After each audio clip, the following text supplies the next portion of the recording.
pedir então, em segmento às nossas palestras, que a Josete apresente os nossos próximos palestrantes. Bom dia a todos. E é um prazer estar de novo aqui, né? Discutindo, conversando e aprendendo um pouco mais sobre a doutrina, sobre o nosso tema do Fórum Reencarnação. Hoje a dinâmica vai ser um pouco diferente. Nós vamos apresentar, né, a Jacira e o Ademar. Eles vão fazer a palestra deles e no final a gente faz as perguntas. Tá? No final, depois que os dois falarem, a gente faz a pergunta para os dois. Tá? Queria convidar a Jacira para ficar conosco, Ademar.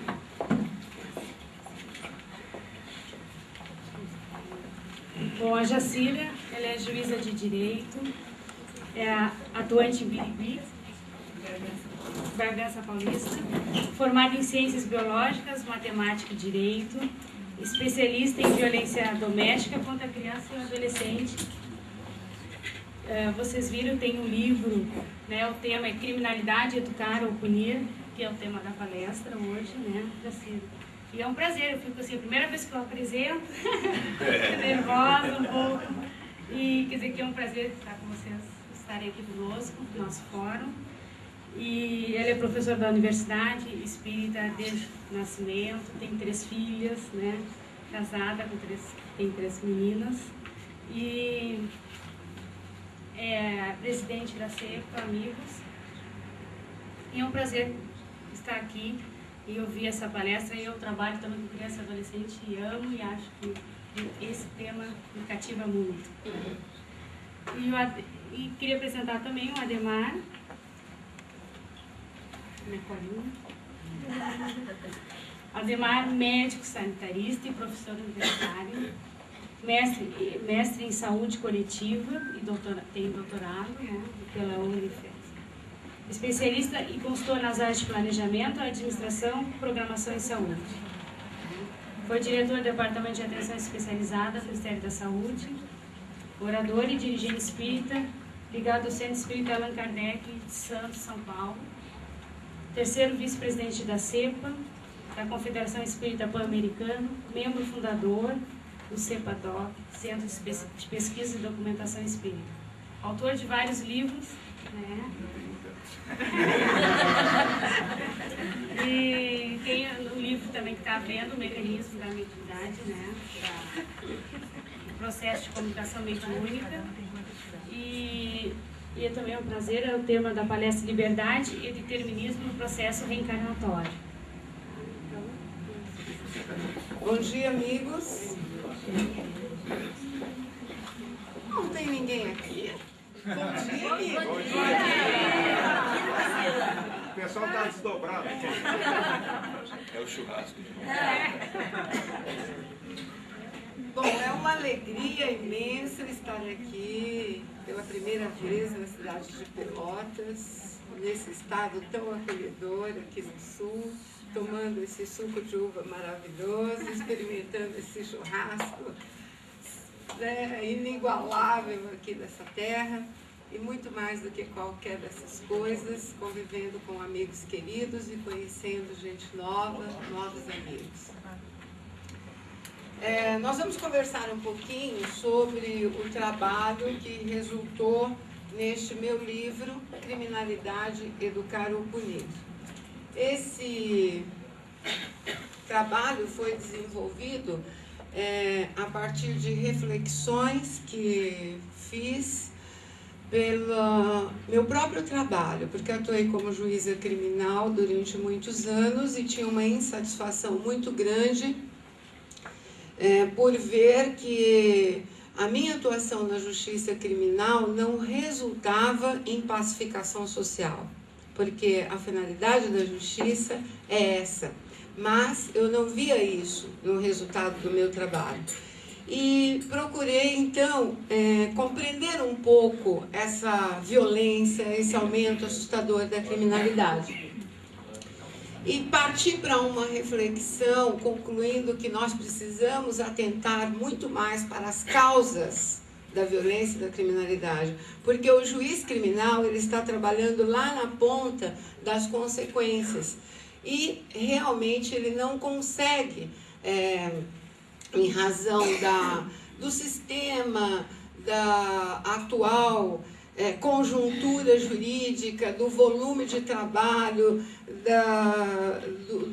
do funcionamento do judiciário, promover qualquer mudança na sociedade a partir do julgamento dos processos. Então, deveríamos procurar compreender as causas e nos voltar para a outra ponta. É claro que esse estudo foi feito olhando para o criminoso como ser imortal. E o nosso estudo enfoca o criminoso sob a perspectiva da reencarnação. No livro, a gente estuda um pouquinho do erro humano, a responsabilidade, os fundamentos da pena, uma contribuição possível. Vamos lá. Antes ainda de aprofundar aqui nos nossos estudos, eu quero convidá-los para ouvir uma musiquinha que recebi pela internet e que considero que telepaticamente foi feita para mim, para o meu trabalho, para o meu livro. Eu os convido para refletir um pouquinho. A mídia é ruim, mas nós vamos poder aproveitar a mensagem. Vamos lá. Tá reencarnando, vocês querem o quê? O começo é imperfeito mesmo, simples e ignorante.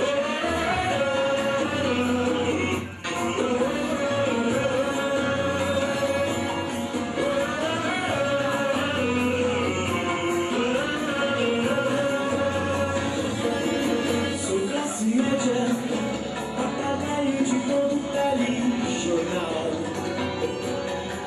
Eu acredito na imparcialidade da revista semanal. Sou classe média, patrão que gasolina nunca foi. Odeio coletivos e vou de carro que comprei a prestação. Só pago em carros, estou sempre no limite do meu cheque especial. Eu viajo no máximo nunca pode ser CVC e anual. Mas eu tô nem aí, seu navegante é que manda na favela. Eu não tô nem aqui, se morre gente eu tenho gente em Itaquera.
O Ademar disse que vai usar também essa musiquinha na palestra dele.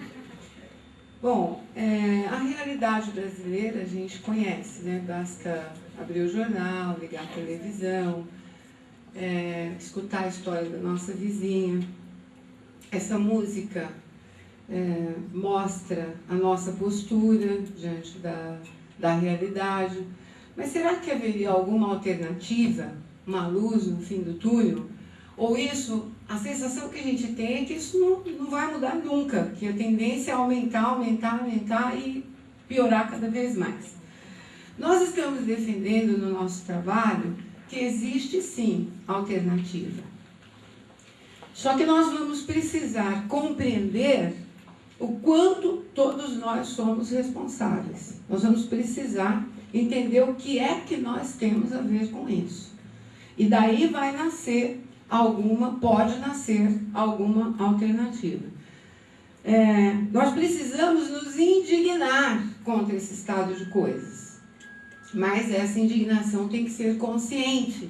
E a partir daí desencadear ações consistentes. E o que eu quero dizer? Nós não podemos nos conformar com o envolvimento de jovens no crime, por exemplo. O que não significa que nós temos que bater palma para quem quer implantar a pena de morte ou reduzibilidade penal. Nós temos que pensar por que os jovens estão se envolvendo tanto no crime e quais ações consistentes nós podemos desencadear para mudar esse estado de coisas. No nosso livro aí nós informamos, trazemos um pouquinho da história do direito penal, desde os primórdios da humanidade até os tempos atuais. Nesse espaço não dá para a gente trabalhar essas questões, mas nós vamos falar aqui um pouquinho das alternativas legais que temos, tanto de direito como de fato. Vamos lá. Nesse momento, nós temos uma Constituição Federal, que é a lei máxima do país, que proíbe terminantemente a pena de morte, as penas de caráter perpétuo, as penas de trabalhos forçados e as penas de banimento e cruéis. Vamos?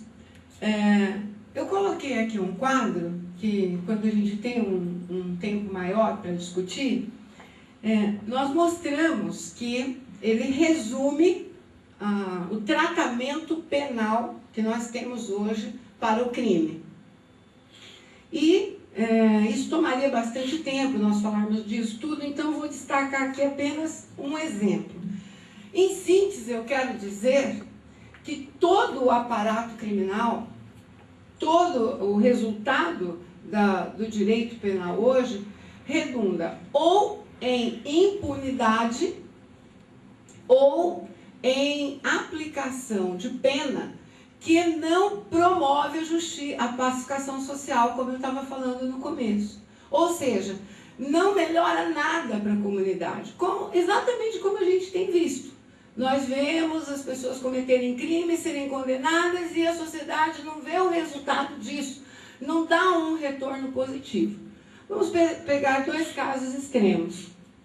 Um criminoso primário que comete uma infração de menor potencial e é condenado a uma pena de prisão no regime aberto. Pela lei, ele deveria ficar numa prisão albergue, que significaria trabalhar durante o dia e dormir na prisão albergue. Só que o país não é dotado desse tipo de estabelecimento penal. Então, os aplicadores da lei inventaram a prisão domiciliar. Inventaram, literalmente, porque isso não está na lei. Começaram a dizer, não tem onde pôr, eu vou dizer, fica preso em casa. E é exatamente assim que acontece. O juiz condena e diz para o sujeito, você cometeu um crime, foi condenado e vai ter que cumprir a pena na sua casa. É bonitinho, né? É uma pena que a gente não tem nenhum aparelhamento estatal para fiscalizar isso. E isso redunda em quê? Em absoluta impunidade. Para ele é como se não tivesse existido pena. Porque que resultado, qual é a consequência que ele sente do que aconteceu na vida dele? Vamos pegar um caso mais grave aqui, do sujeito que comete um crime mais grave, o juiz aplica a ele uma pena de prisão no regime fechado, que significa que ele pode ter a substituição dessa pena por penas restritivas de direito ou não ter. Vamos supor que ele não tem direito porque ele já é reincidente ou a própria natureza do crime não permite a substituição por penas restritivas de direito, que são aquelas penas alternativas de prestação de serviço à comunidade, limitação de final de semana, etc. Então ele vai ter mesmo de cumprir a pena de prisão que foi aplicada pelo juiz. O que a lei diz é que ele vai ter de cumprir essa pena numa penitenciária. Só que não temos penitenciárias suficientes para todos os presos condenados. Muitos deles ficam em delegacias de polícia, distritos policiais, lugares absolutamente impróprios para o cumprimento de qualquer pena, cadeias. E, bom, mas tem alguns que conseguem ir para a penitenciária, há algumas penitenciárias, e aí o que é que acontece? Será que essa penitenciária tem estrutura para ressocializar esse indivíduo e devolvê-lo para a sociedade como ela merece? Qual é a história do sistema penitenciário brasileiro? Acho que a gente não precisa falar mais nada, que todo mundo já sabe no que vai resultar isso e como esse indivíduo vai voltar para a sociedade, né? Basta dizer que todo mundo sabe, há um jargão popular, os próprios juristas dizem que o sistema penitenciário se transformou numa pós-graduação do crime, numa escola da criminalidade, etc. Caminhemos. De quem é a culpa disso? Dos políticos, das autoridades, das leis, das religiões? A quem poderíamos atribuir esse estado de coisas? E eu fiz essa pergunta porque todos nós, incluindo nós espíritas, gostamos muito de condenar, acusar autoridades, prefeitos, políticos. Nós queremos colocar a culpa das coisas em alguém. E gostamos também de generalizar. No Congresso Nacional tem um bando de ladrão. As autoridades são um bando de corruptos. E assim vai.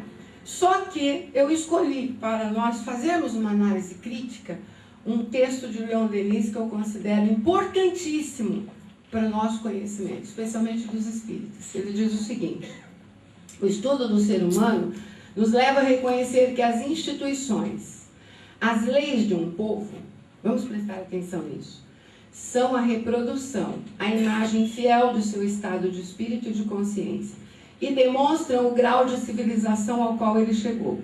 Para melhorar o todo, é preciso melhorar cada célula social, isto é, cada indivíduo. Vamos refletir um pouco nisso. O que temos é o reflexo de cada um de nós. Então, nós precisamos fazer as coisas acontecerem. Como foi que Fernando Ortiz, um jurista cubano que não era espírita, definiu o crime? Ele diz o seguinte: o delito é um fenômeno de atraso na evolução espiritual em relação com um ambiente mais avançado.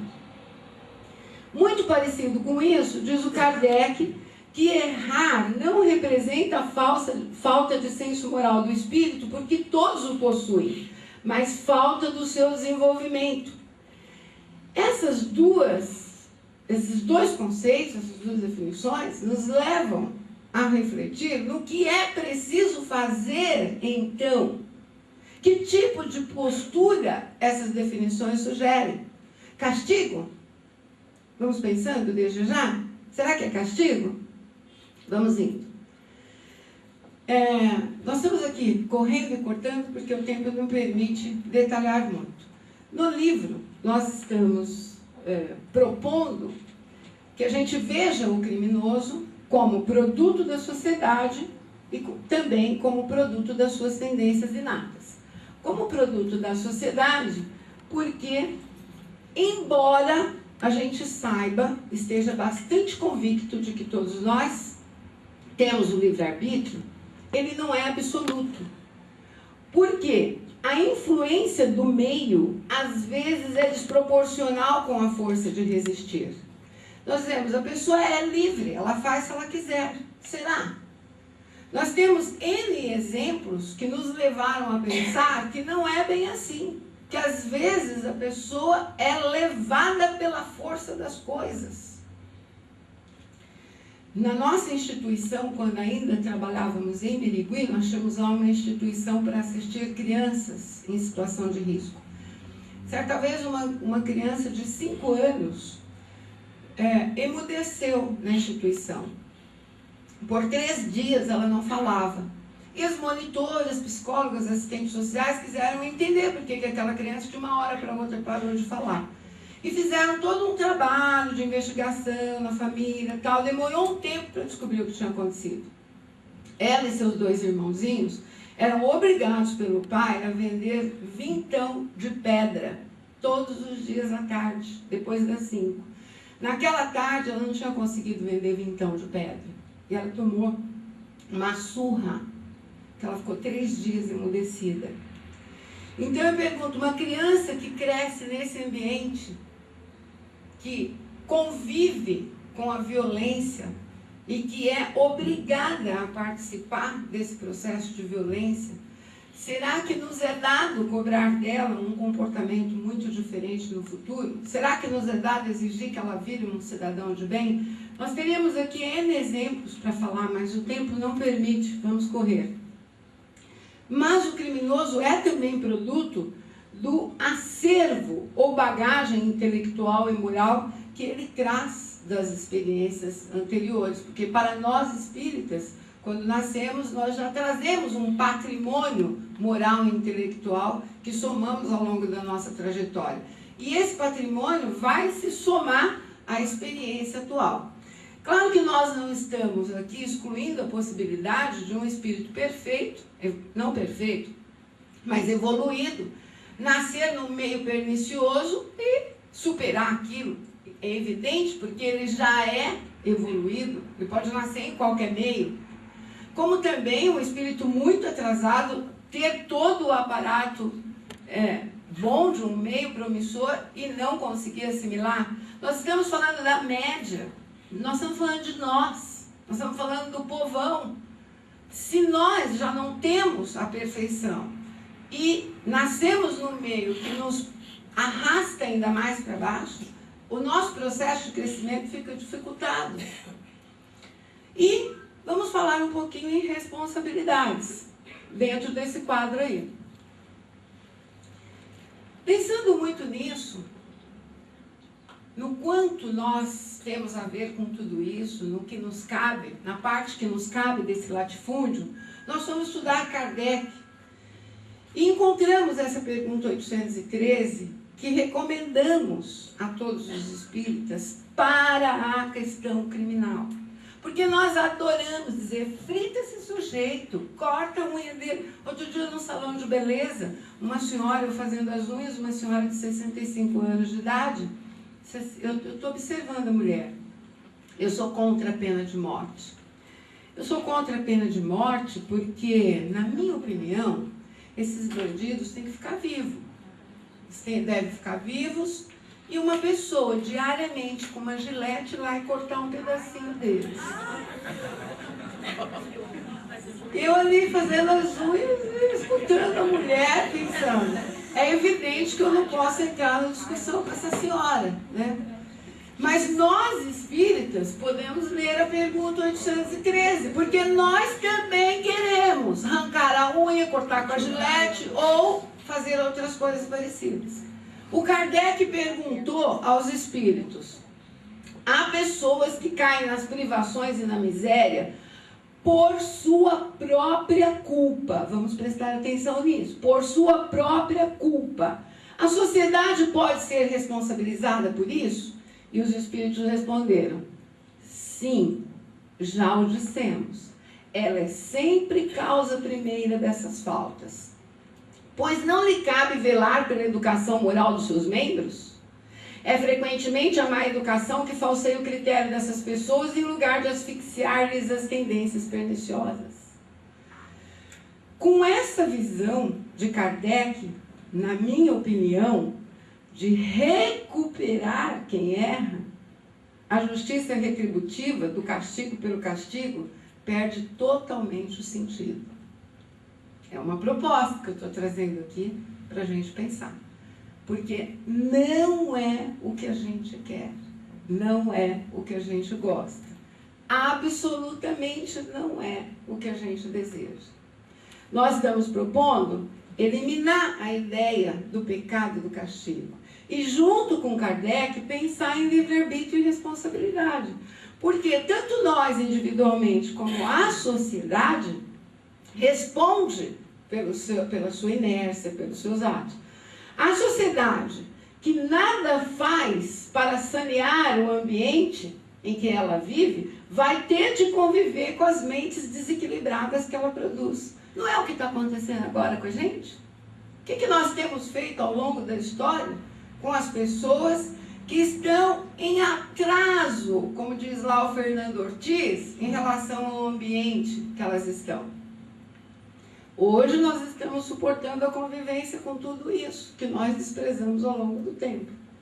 E daqui para frente, como vai ser? Vamos continuar assim? A ideia do pecado e da condenação moralista não passam de apelo autoritário, manipulação de poder e confissão de impotência. Porque a gente é incapaz de fazer melhor ou de fazer, então a gente condena. É muito mais fácil. Apelar para o autoritarismo é muito mais fácil. Mas a visão espírita é de que o erro humano é apenas uma condição decorrente do grau de crescimento de cada um. Condição que vai desaparecer, é superável, desde que a gente trabalhe nisso. Como? O que fazer como espíritas? O que a gente pode fazer? É óbvio que nós não estamos defendendo aqui a não aplicação da lei.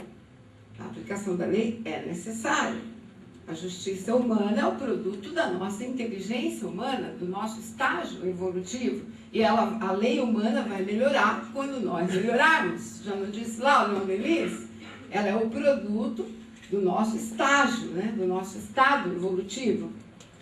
O que nós estamos propondo é que nós, espíritas, não voltemos lá nos primórdios da humanidade, no tempo da vingança, que é o que a gente quer quando a gente propõe cortar um dia por dia com a Gillette. Quando a gente propõe, bate bastante, ele merece. Nós estamos fazendo o que quando a gente diz bate bastante, ele merece?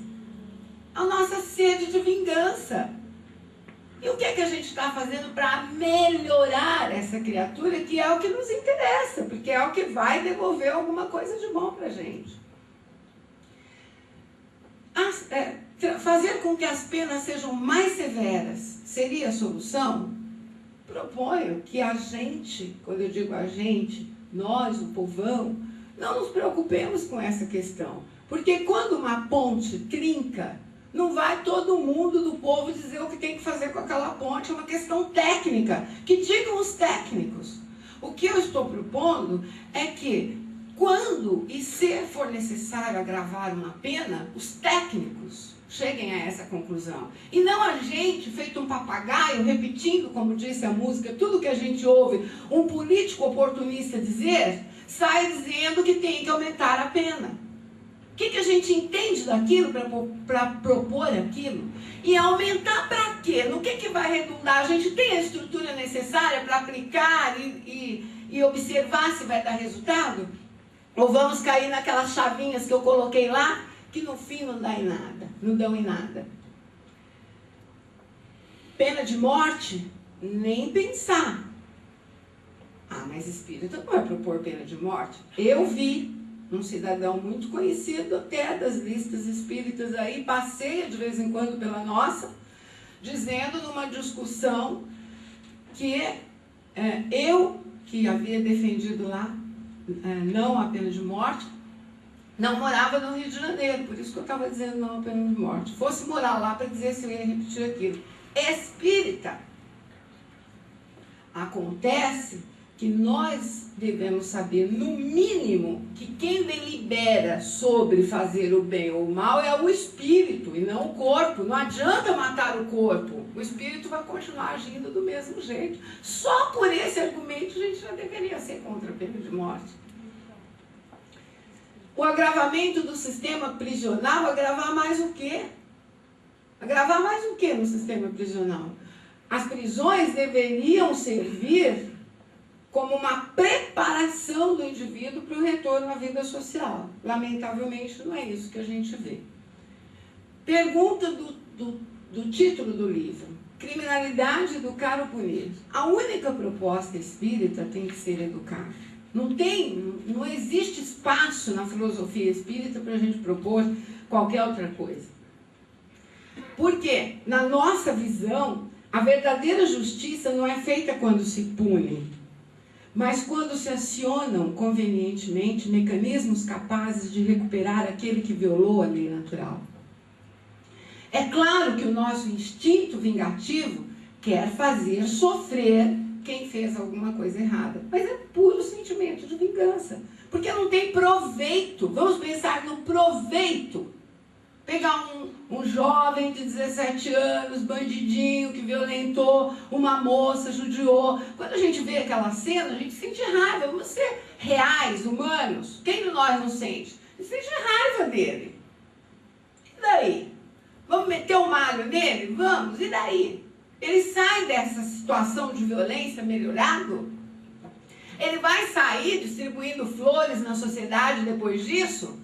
E se a gente pegar, engolir o nosso desejo de vingança, estudar um pouco o ideal espírita, pegar esse sujeito, investir na educação dele, dar oportunidade a ele de trabalho, estudo, formação cultural? Existe uma possibilidade de abrirem outros horizontes para ele? E existe a possibilidade de ele se tornar um cidadão e aí sim devolver para a comunidade coisa melhor? Me parece que existe. É certeza? Não, claro que não. Nós temos livre-arbítrio e ninguém garante o que ele vai fazer. Mas existe a possibilidade. Enquanto que se nós enveredarmos para a violência, não haverá oportunidade. Não haverá. Absolutamente. 2 princípios basilares da verdadeira moral, no meu ponto de vista, à luz da filosofia espírita: justiça e misericórdia. Não sei se os companheiros concordam comigo. O Espiritismo revela uma lei natural que conjuga esses 2 princípios. E essa lei é a lei de reencarnação. Justiça por quê? Porque pela lei de reencarnação, ninguém tem o que não edificou. Quando a gente nasce numa nova vida, a gente nasce com o patrimônio moral e intelectual que nós construímos até então. É assim para todos. Naturalmente. Não adianta pedir perdão, não adianta nada. É assim porque a lei natural é justa. Mas misericórdia também. Misericórdia porque não há punição na lei natural da vida. Não há castigo. O que a gente enfrenta na nossa nova existência é simplesmente a consequência, o resultado daquilo que a gente produziu até então. Então, nós estamos propondo aqui que a gente se espelhe na lei natural da vida, que a gente se espelhe na lei da reencarnação, que é uma bússola para nós tratarmos com a questão da criminalidade e da violência. Uma contribuição possível? Estou aqui com 10 minutinhos, vou encerrar já já. Fazermos prevenção criminal a partir da educação. Pegar as crianças, trabalhar com elas, investir nelas. Mas não só educação das crianças, a nossa educação também. Estudar, nos educar para a convivência social, para lidar com esses problemas todos que a gente tem na sociedade. Despertar para uma vida comunitária, substituindo os objetivos individuais e egoístas pelas necessidades coletivas. Porque a gente vai ao centro, estuda, fala mansinho, acha tudo lindo, mas na verdade, no dia a dia, a gente pensa muito em nós, vive muito em torno de nós, busca muito realizar os nossos anseios, os nossos desejos, e não pensa na vida plural, coletiva, geral, né? E mudança de olhar. Por que a gente tem que educar as crianças da periferia, por exemplo? Toda cidade tem programas de educação e investimento em crianças de periferia. Por que a gente tem que fazer caridade? Por que a gente tem que pretender ganhar o céu? Por que a gente tem para ganhar bônus horas, como propôs o André Luiz? Por quê? Na nossa visão, a gente tem que educar as crianças da periferia por 2 motivos fundamentais. Primeiro, porque elas vão crescer e serão os adultos da sociedade de amanhã. Então, se a gente quer um conjunto de jovens não envolvidos com a violência, com a criminalidade, jovens cidadãos, nós temos que começar já, lá nos pequenininhos, que estão lá no farol, que estão na miséria, marginalizados. E o segundo motivo, o principal, porque eles têm direito. O meu filho tem direito a estudar idiomas, a fazer natação. O meu filho, olha que bonitinho, eu faço minha parte, dou toda a educação, a melhor educação para o meu filho. Para o meu. Esse é o olhar egoísta que a gente vem desenvolvendo uma vida inteira, décadas, centenas de anos. Mas aquela criança da periferia também tem direito a idiomas, a informática, a natação, tanto quanto o meu filho. Então é uma mudança de olhar, é fazer uma sociedade melhor, um conjunto de pessoas melhor. E seria isso possível? Depende de nós. Nós estamos defendendo que é possível, porque nós, a sociedade, já avançamos, já conseguimos superar tantas coisas. Nós estamos num trabalho progressivo contra a ditadura. Não a vencemos ainda, todos sabem disso, mas já superamos boa parte desse processo. A mesma coisa em relação à escravidão. Não foi por um decreto divino, não foi por questão de fé, nem de religião, que isso aconteceu. Foi por trabalho humano. Foi por valores éticos e morais que nós conseguimos desenvolver a ponto de entender que um ser humano não podia escravizar o outro. Então, foi pela indignação consciente contra a escravidão que a gente lutou até chegar no estado que nós estamos hoje. Então, em outros problemas da humanidade aconteceu a mesma coisa. Na área da saúde, o Ademar vai falar agora, daqui a pouco, trazendo exemplos legais. É possível, depende de nós, de esforço nosso. Temos que mudar as estratégias. Na questão da criminalidade, resistir aos argumentos falaciosos. Devemos contribuir para desenvolver, por exemplo, política de segurança pública séria. Nós vimos na televisão, né, nesses últimos dias, um exemplo da dificuldade que nós temos nessa questão. Então, o nosso ideal é sempre de prevenção, de moralizar as instituições, de não concordar que as nossas instituições pratiquem arbitrariedades, abusos. Quando nós falamos em respeito aos direitos humanos, muita gente arrepia. A primeira coisa que vem à cabeça é o seguinte: lá vem essa turma dos direitos humanos aí defender direito de bandido. Quem aqui nunca ouviu falar ou nunca pensou isso? Por quê? Por que a gente diz isso? Lá vem essa turma dos direitos humanos defender bandido. Porque a gente quer que o criminoso seja tratado da mesma forma que a gente vem tratando ao longo dos séculos. E a gente quer contribuir para que isso continue. Né? Porque direitos humanos não tem nada a ver uma coisa com a outra. Como nós estamos defendendo até aqui, nós precisamos desencadear mecanismos novos, propostas diferentes de encarar essa problemática pela educação. A começar de nós mesmos, que não nos importunamos, como uma vez eu vi, chegando à minha casa, a polícia estava prendendo um jovem que tinha subtraído uma moto. Eles perseguiram e acharam o rapaz pertinho da minha casa. Eu estava chegando de carro, o farol do meu carro bateu em cima, assim. Os policiais pegando o rapaz. Eles davam tanto chute nas costas, no estômago, com aqueles, como é que chama? Coturno deles, que doía em mim, aquilo, nossa, eu me senti mal de ver aquilo. Mas eles macetaram o menino.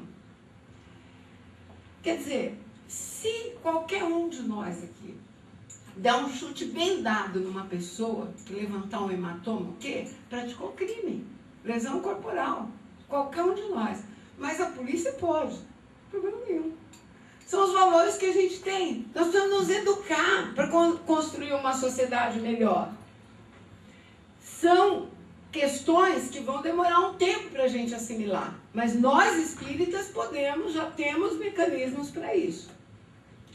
E defender penas eficazes. Não adianta querer que tenham penas que não redundam em nada, não viram nada. Também não concordar com a impunidade. Não admitir a corrupção. Ah, eu sou contra a corrupção. Será? Todos nós falamos isso. E os favorzinhos para nós mesmos? Hã? Será que nós somos mesmo contra a corrupção?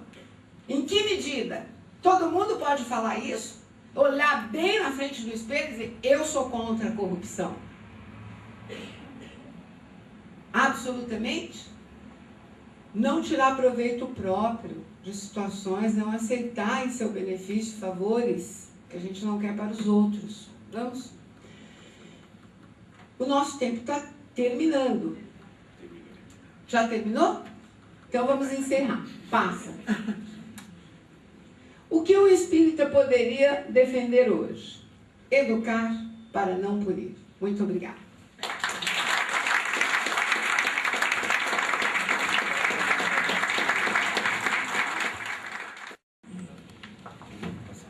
Bom, então se prepare as perguntas para o final, tá, gente? Tomem nota. Agora passar para a Ademar. Obrigada, gente.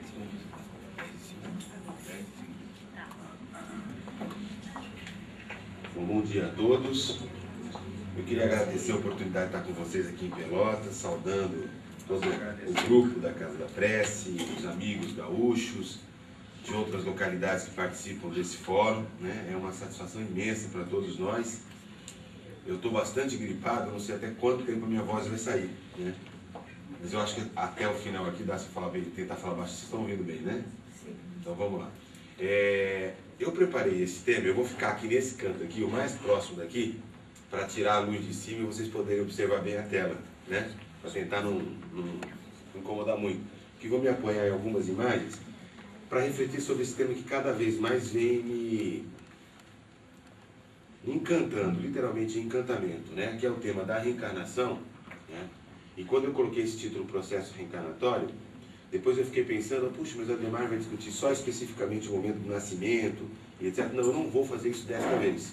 Eu acho que essa é uma discussão fundamental, né? Para a gente entender mais uma série de coisas, mas eu queria fazer uma discussão que é anterior, que é exatamente, em linhas gerais, sobre todo o processo reencarnatório, como é que rola, como é que a gente pode refletir sobre essa questão da liberdade e da determinação. Ou seja, do quanto que há de possibilidades em aberto e o quanto que as coisas estão pré-determinadas no processo da vida. Que não é uma questão recente ou específica dos espíritas. Essa discussão entre autonomia e determinação é uma discussão que atinge vários outros campos do conhecimento humano. Por exemplo, hoje boa parte do conhecimento científico no campo da biologia, no campo da própria filosofia da ciência, se apoia muito, por exemplo, no modelo da evolução biológica, que diz que todos nós somos processos de uma seleção natural e, pelo menos do ponto de vista biológico, mas muitos dos cientistas, inclusive do ponto de vista da nossa consciência, do nosso comportamento, etc., nós somos o produto daquilo que é possível, do mais apto à sobrevivência, que o processo de evolução permitiu construir, né? Essa é uma visão bastante corrente do ponto de vista da ciência. Do ponto de vista da sociologia, esse debate, então, ele está no centro de boa parte das discussões, né? A gente tem se envolvido muito isso na discussão do próprio projeto do doutorado, que estuda o campo específico da saúde, das políticas de saúde, mas a gente observa que essa discussão está presente em vários outros setores da vida, né? E existem várias escolas que dizem o seguinte: nós somos totalmente determinados pelaquilo que a sociedade nos impõe. Se a gente pegar o que está aqui embaixo, a corrente crítica, que vem dos materialistas, né, vem como desenvolvimento do pensamento do marxismo, né, ele diz o seguinte: o homem é produto das classes sociais. né? Tem ideologia para mascarar essas histórias, etc. Mas no fundo, nós somos pré-determinados e a nossa vida, tá certo? Ela está excluída pela nossa relação de classe. E do ponto de vista da ciência, né? Da filosofia, da sociologia, etc., boa parte da produção intelectual, da produção de análise dos fenômenos da sociedade, e aí isso se desdobra para o campo da psicologia, o campo da sociologia, da análise de comportamento, das organizações e instituições humanas, etc., essa questão é muito forte no pensamento humano. Somos aquilo que a sociedade determina. Existem alguns autores do campo da sociologia, né, que fazem toda uma análise do estrutural funcionalismo, que é a maneira de pensar hoje hegemônica no nosso campo, né, e particularmente um pensador que é o Parsons, né, que é uma referência no campo da sociologia, etc., que ele chega ao fundo de elaborar de uma maneira muito mais rica. Eu vou dar só esse exemplo, poderia dar outros autores, mas acho que porque a gente quer, só quero mostrar que isso é muito forte. Ele, por exemplo, diz o seguinte, que nós somos, de alguma maneira, moldados por essa tríade, as funções, as normas e os valores que a sociedade predetermina. Por exemplo, estudando o comportamento dos médicos, né? Hoje é o dia dos médicos, vou usar isso como exemplo, podia dar para qualquer coisa. Podia pegar um policial, podia pegar um professor, podia pegar um padre, podia pegar um espírita dentro da instituição espírita. Mas vamos usar o exemplo do médico, né? Todo médico tem uma função, tem uma atribuição que está dada. Aliás, isso determina as nossas profissões. A divisão social do trabalho é exatamente dada aquilo que eu posso fazer, o que eu não posso, porque a atribuição minha não é do outro. Quem é do campo da saúde sabe, por exemplo, essa pancadaria que está rolando por conta da discussão do ato médico. Tem gente aqui que deve ser do campo da saúde de outras profissões, que o que é minha atribuição, o que não é minha. Mas nós também somos regidos por um sistema de normas. As regras do jogo, que diz o que eu posso, o que eu não posso fazer. Mas tem também os valores.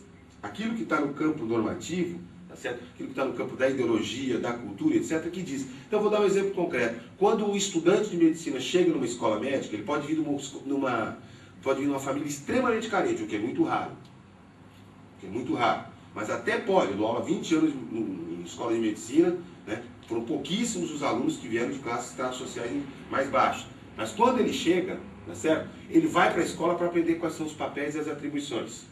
Tá certo? Ele vai entrar no sistema de normas do que um médico pode ou não pode fazer. Durante os 6 anos ele vai fazer tal. Mas tem alguma coisa que antecede, que são os valores, que não precisa de 2 semanas dentro da faculdade de medicina para ele estar se portando igualzinho ao médico. É verdade ou não é, senhor? A pensar da forma autoritária com que os médicos pensam, a fazer as mesmas bobeiras, a fazer a mesma atitude, a andar com o estetoscópio pendurado no meio do shopping center para mostrar que ele tem um demão. Já viram isso, né? Aqui em Pelotas tem faculdade de medicina, vocês sabem o que eu estou falando. Pegue isso para qualquer coisa, tem vários professores, pega os historiadores e tal. Nós vivemos nesse mundo. Então, o que eu quero dizer com isso é que a ciência nos mostra que há profunda determinação social, sim. Há profunda determinação desse sistema de jogo. Eu poderia aprofundar isso, mas não é o objetivo. A crítica que se faz a essa teoria é muito interessante, né? Existem vários autores que dizem o seguinte: os sistemas sociais não são naturais, que é preciso admitir a implicação da história, do livre-arbítrio, da vontade, da intencionalidade, da razão, mas também da subjetividade que existe no espírito humano e que não existe nos sistemas naturais. Então não venha trazer esse modelo que a gente traz da biologia, que traz da química, que traz das ciências naturais para o campo das relações humanas, das relações institucionais, porque a coisa não é a mesma coisa. Porque tem uma diferença central, que é o seguinte: o Jean-Paul Sartre já dizia, o homem é condenado a ser livre, porque há uma margem de liberdade para além da determinação externa, que não significa, acho que a Jacira foi muito feliz no que ela falou aqui, fica até mais fácil, porque não significa dizer que não há determinação externa. Há sim. Ah, sim, essa história de que há um livre-arbítrio puro e eu vou ser aquilo que eu quero, não existe. Porque nós vivemos um jogo de relações que faz um processo de determinação. Mas dizer que nós somos apenas a determinação que está dada pelas relações da natureza, ou pelas relações sociais, ou pelo campo da cultura, da dominação, da ideologia, etc., também não é verdade. Porque essa é uma característica que nos diferencia das outras espécies, que é a possibilidade de desenvolvimento do livre-arbítrio, da liberdade. Então, as pessoas vão se diferenciar das coisas exatamente pelaquilo que elas experimentam no mundo, como as coisas se comportam. Como diz o Bourdieu, né, nós somos marcados sim, mas temos liberdade para agir.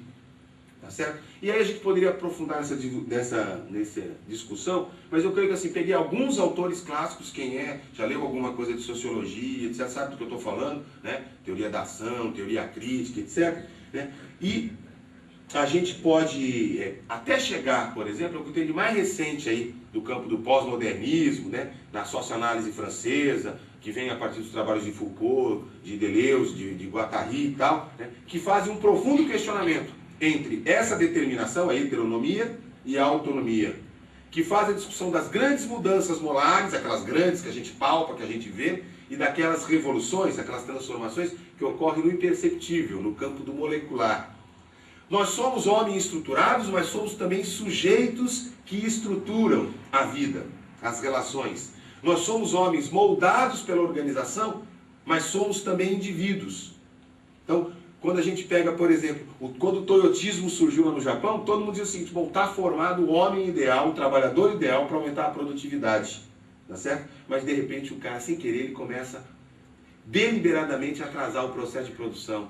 Ele começa a colocar o indivíduo ali dentro. Por quê? Porque ele não é absolutamente capturável pela organização, né? Existe estrutura, mas existe ação. Existe determinação, mas existe liberdade. Existe reprodução. O tempo inteiro a gente reproduzindo a regra do jogo, mas nós estamos o tempo inteiro criando. Criando quando a gente não diz. Né? Você quer saber o que tem... Eu estava fazendo discussão com meus alunos da pós-graduação essa semana, todos eles da área hospitalar, né? Não existe lugar mais normatizado, aquele triângulo que eu mostrei do Parso, que espelha melhor do que o hospital, tá certo? E não existe lugar mais visível onde se rompe com tudo aquilo. É o lugar onde tem mais regra. E é o lugar onde mais se descumpre as regras e se reconstrói novas regras na rede de contratualidade da vida. Não pode um monte de coisa, a gente diz para os filhos. Eles sabem que a regra da relação não pode um monte de coisas. E novas coisas vão se podendo no jogo de relação, porque faz parte da sobrevivência, faz parte do processo da vida. Ou seja, essa reprodução e criação é uma característica do humano. E a vida é um contínuo. Quer dizer, a gente não tem grandes momentos que nos separam. Esse slide aqui é um slide que eu mostro, que eu tento mostrar para vocês, um monte de coisa que acontece na vida. Tá certo? Colocando aqui a mulher, né? Tá? A vida é um contínuo. E o que acrescenta o Espiritismo nessa coisa? Que a morte não é o fim. Tá certo? A morte, na verdade, é o reencontro, tá certo? Num novo, e a continuidade da vida num outro mundo de existência, de relações, também marcado por outras regras. Eu gostaria um dia até de aprofundar essa discussão, né, sobre como é que é a vida no mundo dos espíritos, etc. Mas que após um certo tempo, né, a gente se vê novamente lançado no processo da vida, né, através da reencarnação.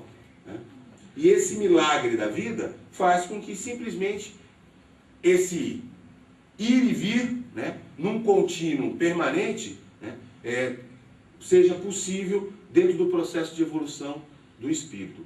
O Espiritismo, ele nos proporciona uma visão alargada dessas coisas, né? A partir dos paradigmas, acho que ontem várias pessoas tocaram nisso, né? Vamos dizer assim, desses pensamentos fundantes da filosofia espírita, entre os quais a reencarnação, é possível ter uma outra visão do homem e do mundo. Tá? Talvez não uma outra, mas uma visão mais ampliada, mais qualificada, mais aprofundada, que nos permite refletir de maneira diferente. E é impressionante como muitos espíritas, né, tornam pequena essa visão, exatamente porque não conseguem romper com essa visão do processo reencarnatório como alguma coisa do processo de construção da vida, da natureza, como uma lei natural. E precisam compreendê-la o tempo inteiro como alguma coisa que nos predetermina e que justifica tudo e a todos. Ontem eu comentava com algumas pessoas, quando acabou aqui o debate, dizer que um dos grandes problemas do espírita é achar que ele tem que ter resposta para todas as coisas. Que todas as questões da vida têm que ter uma resposta. Que ele sabe através daqui. Muitas coisas nós não sabemos. E admitir que nós não sabemos muitas das coisas, que muitas coisas precisam de mais tempo para aprofundar, precisa de mais vivência, precisa de mais sabedoria, e não é só de inteligência, mas sabedoria, tá certo? Para poder compreender determinados significados da vida e produzir certas reflexões nesse sentido. Até porque, se a vida não está toda ela pré-determinada, se tem liberdade, se tem autonomia, tem coisas que estão para ser construídas. E que bonito, que libertadora é essa visão que o Espiritismo nos traz. Quanto que ela aplaca a angústia, né, de não conseguir produzir todas as respostas e ao mesmo tempo, saber que nós não estamos absolutamente pré-determinados por todas as coisas. Mariotti, grande filósofo espírita argentino, dizia alguma coisa muito parecida com o que a Jacira acaba de dizer. O homem, no livro O Homem e a Civilização numa Nova Civilização, O Homem e a Sociedade numa Nova Civilização, que o ser espiritual não é consequência do corpo espírito, do corpo físico, que o espírito é que é a divina essência que avança através das idades, levando consigo todo o saber adquirido, mas que se controla exatamente neste processo natural que é a vida e a reencarnação. Processo que muitas vezes a gente vai criando figuras de linguagem, né? Figuras, vai visualizando determinadas figuras que nos levam a alguma ação. Eu vou dar um exemplo concreto, um exemplo muito singelo que eu tiro do livro Missionários da Luz, do André Luiz, quando ele descreve o processo reencarnatório de um espírito chamado Segismundo. Vocês devem lembrar, boa parte de vocês já leram. O Segismundo vai reencarnar, certo? Aí tem a redução do perispírito antes da fecundação, e os mentores entregam aos pais num processo de assimilação mental, e após o ato sexual, os mentores vão lá e escolhem o espermatozoide mais conveniente para a fecundação e vão dirigir os influxos para que ele tenha um sucesso, etc, etc. Porque tinha uma certa pré-determinação. Me parece que é absolutamente contraditório com qualquer possibilidade de compreender a vida como um processo natural. Essa tutelação, essa tutela, essa manipulação por terceiros do processo da vida. Seria difícil a gente compreender que a aprendizagem, os erros e os acertos, as experiências da vida acontecerão naturalmente dentro das possibilidades que as leis da natureza nos dão? Que precisa ter alguém que vai lá e escolhe o espermatozoide. Gente, escolhe o espermatozoide. Nem na inseminação in vitro a gente é capaz de escolher um espermatozoide quando está individualizando. A gente precisa esperar todos que fecundam, depois analisar e ver qual que vai, né? Qual que vai deixar permitir, se eu quiser que nasça uma loirinha de olho azul e etc e tal.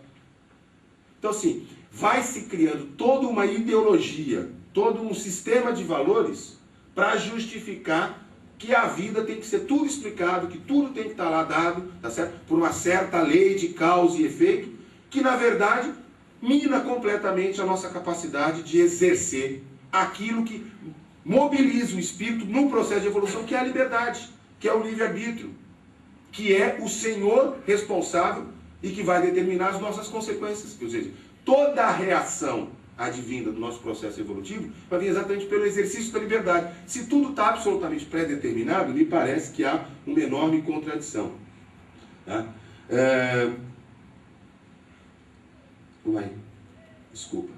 Então, eu acho que quando o Homero me pediu, reflita sobre um tema, eu centrei a minha vontade de conversar com vocês exatamente nessa dobra da determinação e da autonomia. Coisas muito interessantes eu tenho refletido sobre isso. Né? Do campo, por exemplo, da genética, que a gente tem trabalhado bastante, né? Você lembra de fenótipo e genótipo? Né? Fenótipos são todas aquelas características observáveis, variáveis, tal, como aparência física, estado de saúde, emoções e etc. E o genótipo é aquilo que está constante em toda a nossa vida, o nosso padrão, né? Que não depende dessas características variáveis. Mas vai determinar uma gama, uma variação de fenótipos possíveis, que são as reações alternativas de desenvolvimento e metabolismo, que podem ocorrer quando a gente tem o nosso genótipo dentro de um certo ambiente possível. Né? Qual é o fenótipo que vai se concretizar? Entre os próprios cientistas permanece uma intensa dificuldade de definir, porque de um lado tem aqueles que acreditam que o comportamento está totalmente geneticamente programado, que a gente não sabe ainda qual gene, na verdade transferiu um pouco, trouxe um pouco do campo da neurociência, que tinha no passado a pretensão de achar qual era o pedacinho do cérebro, e hoje já estão procurando lá no nível dos genes, qual que é aquele que, por exemplo, explica por que o cara é homossexual, ou por que o cara tem tendência para o alcoolismo, ou por que ele é violento, ou por que ele é um grande e carismático líder, ou por que ele é um submisso, etc. e tal, e de outro aqueles que consideram o seguinte, existem sim características orgânicas, genéticas, etc., que nos dão um certo padrão, mas fundamentalmente nós somos frutos da educação, ou seja, da sociedade.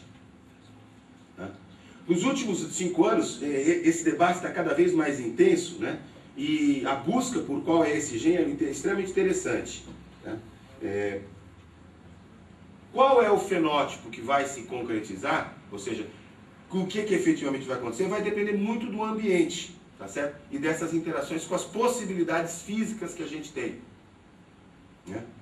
Se a gente agregar aí a abordagem espírita, tá certo? A gente coloca também um terceiro elemento, ou seja, nós somos frutos das possibilidades orgânicas, físicas que nós temos, da nossa herança, desse nosso patrimônio genético, nós somos frutos do meio, da educação e etc., mas temos também uma dimensão espiritual, que vai compor esse complexo energético, unitário, espírito, matéria, que vai compreender todos os seres encarnados. Então, as características humanas mais complexas, elas são regidas pela natureza ou pela cultura?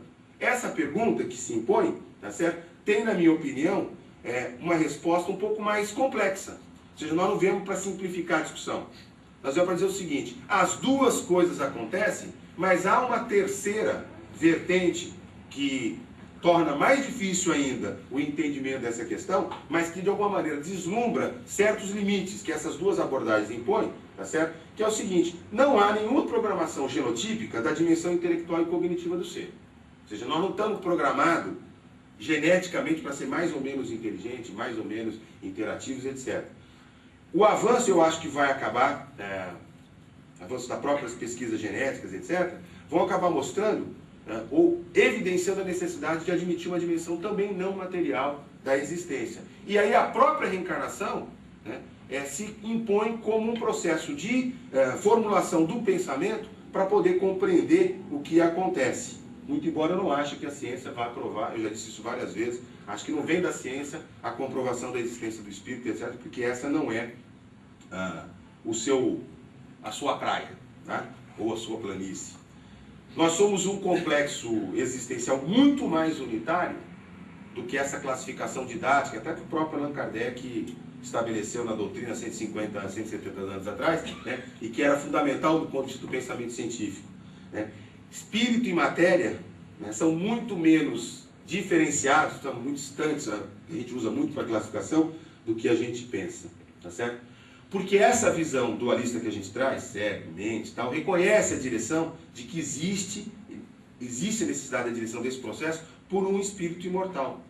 E é exatamente isso que o Espiritismo nos traz, que permite um novo olhar sobre o homem e sobre o mundo. Né? Rapidamente, a partir dessa visão espírita, nós podemos nos perceber como espíritos imortais, que presidimos os fenômenos psíquicos. A vida passa a ser uma expressão de um fenômeno tanto material como espiritual. Não só material e não só espiritual. Né? E nós passamos a ser tudo aquilo que o nosso corpo físico nos permite ser, mas não tudo aquilo que o nosso espírito é ou que ele já foi. Porque muitas vezes, nessa contradição, que é uma aparente contradição, né, nós temos espíritos que têm potencialidade de manifestação maior do que a limitação, né, que essa ferramenta provisória não, chamar provisória talvez seria limitar, mas que tem uma certa temporalidade definida, nos permite ser nesta existência. Tá?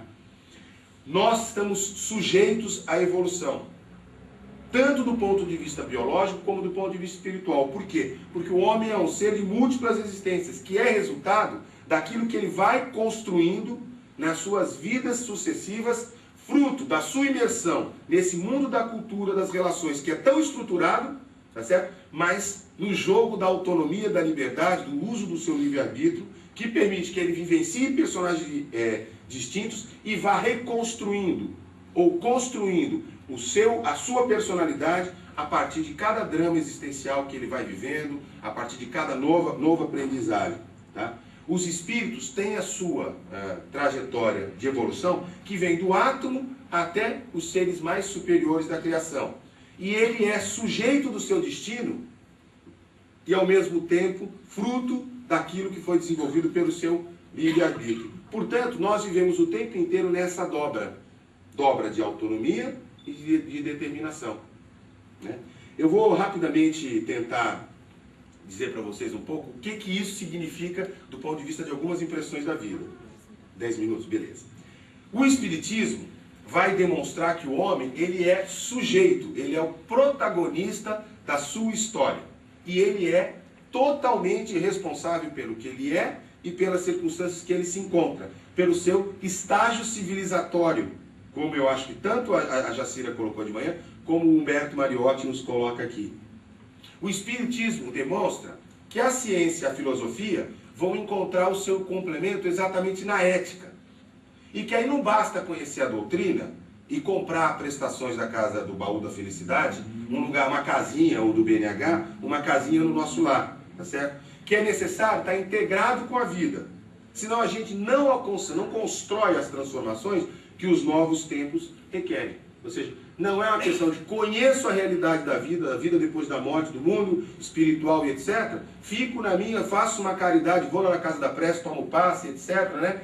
Contribuo do ponto de vista da assistência social com alguma coisa e estou garantido. Porque neste mundo, porque no fundo isso é uma visão absolutamente equivocada, de que a vida daqui é imunda, a vida aqui não presta, é aqui que a gente constrói o nosso processo de evolução. É aqui, é lá, é aqui de novo, é lá, etc. Não existe essa... na verdade, isso é um sentimento, é uma visão, uma percepção de fuga, né? No fundo, é uma fuga da realidade. Eu projeto para o futuro uma felicidade que eu não consigo encontrar agora, ou que eu não consigo racionalizar, não consigo elaborar, trabalhar internamente. Nós somos espíritos que vamos vivenciando acertos, erros, vão aprimorando habilidades, vamos desenvolvendo preferências, virtudes e aptidões, e se percebemos que somos todos irmãos em situações distintas de aprendizado, isso nos permite uma ferramenta de compreensão do que é a vida, do que é a sociedade, extremamente distinta e, como eu disse, muito amplificadora das outras visões de mundo que são proporcionadas. Fundamentalmente, eu queria dizer para vocês que é por isso que eu sou espírita. É por isso, entendeu? Porque eu me sinto extremamente confortável, tá certo? Primeiro, de não ter todas as respostas, né? Não me sinto nenhuma obrigação de ter e de dá-las, né? Mas do ponto de vista dos sistemas filosóficos existentes, é esse que me permite alargar e compreender melhor os fenômenos da vida. E essa dimensão ética diz o seguinte, que o desenvolvimento intelectual e moral é a chave para a evolução do espírito, tá certo? E nós ficaremos incompletos se nós não tentarmos fazer a autotransformação sem levar a sociedade ao nosso redor. E isso coloca uma profunda crítica a esse modelo da reforma íntima. Que basta nos reformar intimamente. Óbvio que as revoluções, as transformações também ocorrem no campo individual. Mas não é um processo isolado. O vídeo, por isso que eu falei que eu ia usar o vídeo, aquele vídeo que a música que a gente viu no começo, mostra isso. Né? Qual que é o modelo de segurança que a gente tem hoje? É carro blindado, é ter grana e comprar uma casa toda blindada, toda forte, não sei o que, não sei o que, não sei o que. Pô, não deveria ser o contrário. É estar envolvido com a sociedade para todo mundo viver bem, eu poder usar, né, tudo aquilo que eu tenho e, enfim, ser feliz, etc. Não, eu tenho para me isolar. É absurdo. Tá? A própria visão, a reencarnação, portanto, nos traz uma visão amplificadora da vida. E isso é uma libertação para o espírito, trazendo uma nova dimensão para a vida e para a morte. Por exemplo, se eu pensar dessa maneira, a saúde, a Jacira pegou bem a questão da criminalidade. Só dando um exemplo concreto da saúde, ela deixa de ser pensada na perspectiva de culpa e castigo, de sofrimento, para ser compreendida como diversidade, como perigo, como sinal, como estímulo ou como oportunidade. Vou dar dois exemplos. Aliás, um exemplo com duas situações. Tem um médico amigo meu de Americana, está com uma filha de 20 e poucos anos com esclerose múltipla. Ele é espírita, dirigente de uma casa espírita, está lá, uma pessoa boníssima, fantástica, e ele está convencido, certo? E a filha se convenceu, tá certo? De que aquele processo é um processo kármico. Certo? Ou seja, que a esclerose múltipla se explica porque ela, numa encarnação passada, tal, e ele já fez todo o sistema explicativo, não interessa entrar no coisa, mas faz uma justificativa. Tá? A menina enfrenta a esclerose múltipla com sofrimento, com uma sensação de culpa, de sofrimento profundo, porque no fundo é castigo. Ela está sendo castigada por alguma coisa que ela fez que ela não lembra. E ela vive. Eu tenho um irmão, algumas pessoas aqui conhecem, está com 42 anos, que tem esclerose múltipla, em que vai progressivamente perdendo várias possibilidades de ser a pessoa que ele era 20 anos atrás. E que está crescendo a cada dia, vivendo intensamente a vida com felicidade, criando os filhos, trabalhando no limite das suas capacidades, porque ele compreende a doença dele não como culpa e castigo. Né? Ele acredita na reencarnação, ele acredita na imortalidade da alma, mas ele vê a doença dele naquele momento como uma oportunidade de vida. Alguma coisa que ele trouxe um sinal, lhe trouxe um certo perigo, teve que fazer limitações de vida, mas que não fez com que ele fosse uma pessoa diferente. Deu para compreender? Tem alguma coisa, no caso do meu irmão, que signifique encarnações anteriores, ação e reação? Então pode até ser. Pode até ser. Pode até alargar a compreensão do processo da vida. Não vem ao caso. O que vem é o seguinte, é que a vida está sendo construída para o futuro e não para o passado.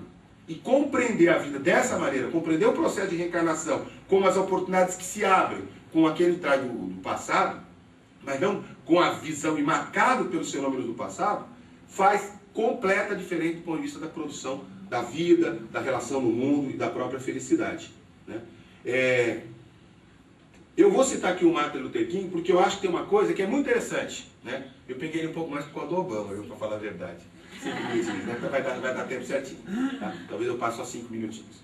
O que mais preocupa não é o grito dos violentos, nem dos corruptos, nem dos honestos, nem dos sem caráter. O que mais me preocupa é o silêncio dos bons. Isso é fantástico, gente. Tá certo? Como dizia José Herculano Pires, nós somos co-construtores do universo. Deus construiu o universo. Existe uma força criadora. Não vamos entrar nessa discussão porque não é o nosso tema de hoje, etc. Mas as regras da natureza, as leis da natureza, nos colocaram como co-construtores do universo. Co-construtores da relação humana, da justiça, das leis, etc. Ou seja, não adianta reclamar porque ou nós participamos ativamente do processo de aprimoramento da sociedade, da nossa vida, etc., ou nós vamos ficar eternamente reclamando. Tá? Como dizia o Einstein, cadê? Vem aqui, Einstein. A vida não dá nem empresta, não se comove nem se apieda. Tudo quanto ela faz é retribuir e transferir tudo aquilo que nós lhes oferecemos. Volta aqui a carinha do Einstein de volta, de língua de fora para vocês. Essa frase é linda, linda de morrer, tá certo? Tudo aquilo que nós lhes oferecemos, lhe oferecemos. A vida é isso. A frase é maior, tá? Se a gente joga a bolinha azul, ela volta azul e tal, mas eu tirei aqui para ficar mais enxutinha. Mas é linda. E é eivada de significados fantásticos. Vai, meu filho, aqui. Acho que quem for no simpósio vai ver uma repetição aqui, tá? Que eu já contei esse caso aqui. Olha só o que a reencarnação, a filosofia espírita nos permite. Onde é que tira o som, hein? Eu quero tirar o som. Não, tá bom. Quando observamos da praia um veleiro afastar-se da costa, navegando mar adentro, impelido pela brisa matinal, estamos diante de um espetáculo de beleza rara. O barco, impulsionado pela força dos ventos, vai ganhando o mar azul e nos parece cada vez menor. Faz de quando vocês estão ouvindo aquela música que o Neventon tentou colocar ontem, tá? E não deu certo. Não demora muito e só podemos contemplar um pequeno ponto branco na linha remota e indecisa onde o mar e o céu se encontram. Quem observa o veleiro subir na linha do horizonte, certamente exclamará, já se foi. Terá sumido, evaporado? Não, certamente não. Apenas o perdemos de vista. O barco continua do mesmo tamanho e com a mesma capacidade que tinha quando estava próximo de nós. Continua tão capaz quanto antes de levar ao porto de destino as cargas recebidas. O veleiro não evaporou, apenas não o podemos mais ver. Mas ele continua o mesmo, e talvez no exato instante em que alguém diz, já se foi, haverá outras vozes mais além, felizes da vida, a afirmar, lá vem o veleiro. Assim é a morte. Quando o veleiro parte levando a preciosa carga de um amor que nos foi caro, e o vemos sumir na linha que separa o visível do invisível, dizemos, já se foi. Terá sumido, evaporado? Não. Certamente não. Apenas o perdemos de vista. O ser que amamos continua o mesmo, suas conquistas persistem. Nada se perde, a não ser o corpo físico de que não mais necessita. E é assim que no mesmo instante em que dizemos, já se foi, no além, outro alguém dirá, já está chegando. Chegou ao destino consigo, levando consigo as aquisições feitas durante a vida. Na vida, cada um leva a sua carga de vícios e virtudes, de afetos e desafetos, até que se resolva por desfazer-se do que julgar desnecessário. A vida é feita de partidas e chegadas, por isso que disse que a música de idas e vindas. Assim, o que parece para uns parece ser a partida, para outros é chegada. Assim, um dia, todos nós partimos como seres imortais que somos, no processo natural da vida. Tá? essa visão fantástica que o Espiritismo nos proporciona, né, fruto do pensamento de grandes homens, de grandes pensadores, grandes mulheres também, como Victor Hugo, que diz o seguinte: de cada vez que morremos, ganhamos mais vida. As almas passam de uma esfera para outra sem perda da personalidade, tornando-se cada vez mais brilhantes. Eu sou uma alma. Sei bem que vou entregar à sepultura aquilo que não sou. Terra, não és meu abismo. Toda a criação é a ascensão perpétua, do bruto para o homem, do homem para Deus. Despirmos-nos cada vez mais da matéria, envolvermos cada vez mais em espírito, essa é a lei. Portanto, gente, a grande contribuição que a filosofia espírita pode trazer a esse debate é exatamente a compreensão da existência do espírito, da imortalidade da alma, da evolução infinita e da educação para a morte, no qual o tema da reencarnação é fundamental, porque ele é exatamente o elo de ligação, né, que dá sentido a esse contínuo da vida que eu aqui tentei mostrar. Mas um contínuo que é marcado fundamentalmente por esta relação, por esta dobra de determinação e livre-arbítrio.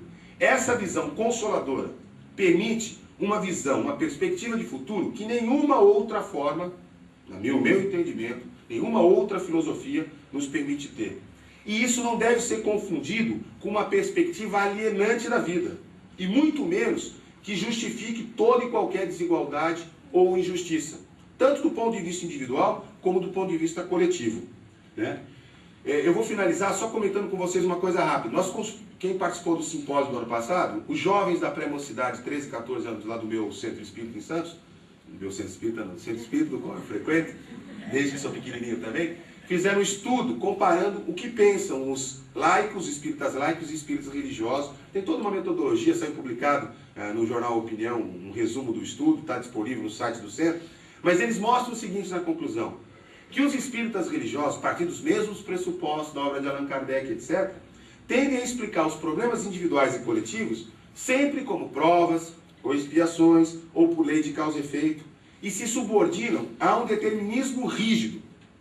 Sempre tem explicação para tudo, buscando respaldo nessas teorias. Os espíritas que se aglutinam em torno da cepa, né, que a gente está adjetivando aqui, talvez inadequadamente como espíritas laicos, né, acreditam em explicações muito menos vinculadas ao determinismo e ao fatalismo, né? Apontam, quando são apresentados para situações individuais e coletivas, que não é possível afirmar categoricamente os motivos que vão explicar a maioria dos problemas.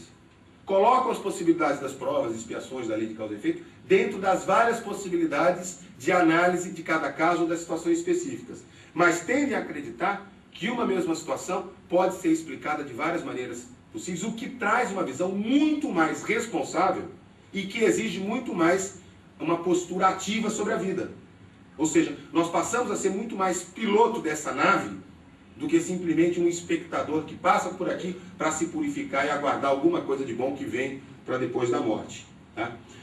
Concluíram nesse estudo que existem duas formas de ver os problemas do homem, da sociedade e do mundo atual a partir da doutrina espírita. Eu vou passar, não vai dar tempo isso aqui, e vou finalizar dizendo o seguinte: eu gosto muito dessa frase do Chaplin, né? Tem duas frases que eu vou usar, né, para terminar a minha frase, de outros autores, mas porque elas expressam. Eu peguei isso aqui não para ficar bonitinho, não, né? É porque elas expressam mesmo, e eu gosto muito de me apoiar nessa história.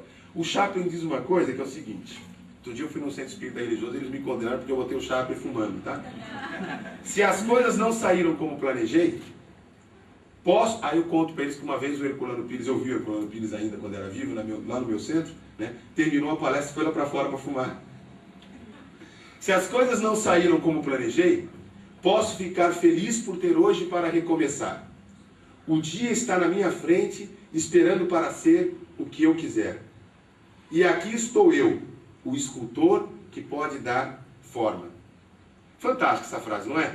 Tem tudo a ver com essa dobra da determinação e da autonomia, do livre-arbítrio. E eu termino usando essa frase que eu acho genial, do Benjamin Franklin, dita lá muito antigamente, tá certo? Século XVIII. E no seu epitáfio está escrito uma coisa, vamos só que é epitáfio, né? Está escrito uma coisa muito interessante, que é a seguinte: aqui jaz o corpo de Benjamin Franklin, impressor de ofício, semelhante à página de rosto de um livro velho, privado de título dourado. Mas não se perderá a obra, pois reaparecerá em uma nova edição, revisada e corrigida pelo próprio autor. Obrigado.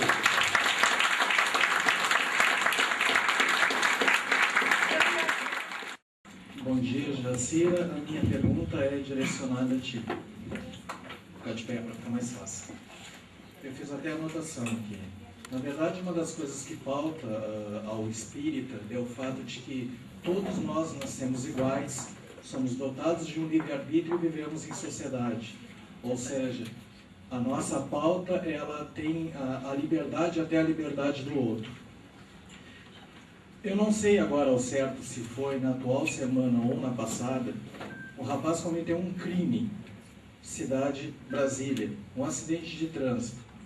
Não passou pelo bafômetro, não teve pena alguma, não teve multa, não aconteceu absolutamente nada. Motivo, filho de um diplomata. Será que realmente somos todos iguais? Ou a lei, a instituição jurídica que nos coloca como não iguais? A lei realmente ela é aplicada àqueles mais iguais, no caso aqui entre aspas. Isso não seria uma distinção, uma dissociação ou uma discriminação? Qual é a tua opinião em relação a isso? Agradeço a sua pergunta, que ela me dá a oportunidade de dizer uma coisa que não foi possível aqui durante a fala. Lamentavelmente, as questões jurídicas, elas tendem a nos levar a generalizar as coisas. E elas têm